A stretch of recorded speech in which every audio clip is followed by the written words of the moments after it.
घरी जाणं होत नाही, पण जेव्हा कधी घरी जातो ना मी, त्यावेळेस मुलगी माझी जवळ येते, माझे किसे चापते.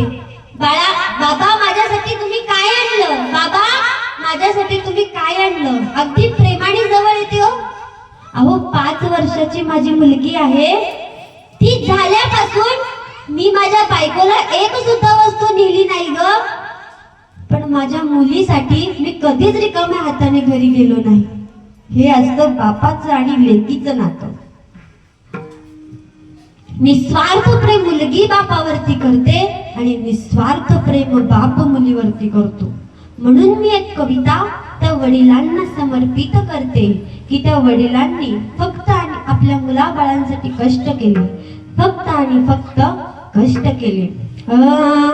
बाप स्वाभिमानी बाळ त्याचा, कण खर कण त्याच्या हृदयात सुद्धा लाजळूची संवेदना.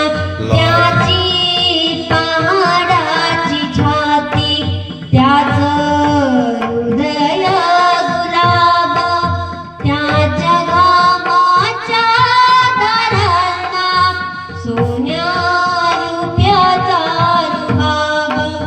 बाप तलवार ढाल, बाप पेटती मशाल, बाप जागतो म्हणून घर झोपते खुशाल.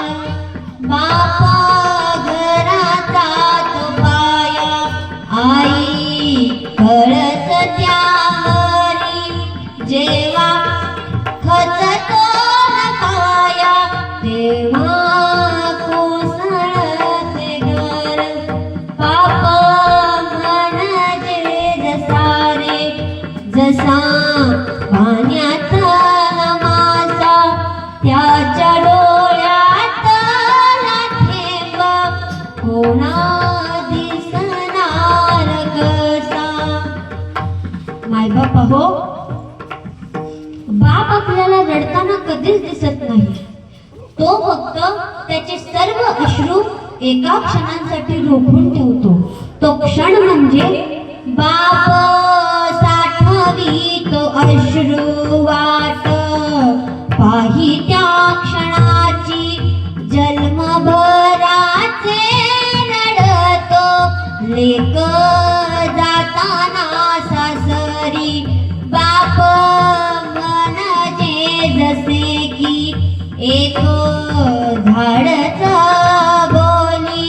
बाप मनाचे मुलांची जणू अव्यक्त माऊली, जणू अव्यक्त माऊली. म्हणून मायबाप हो, आजही बाप आपल्या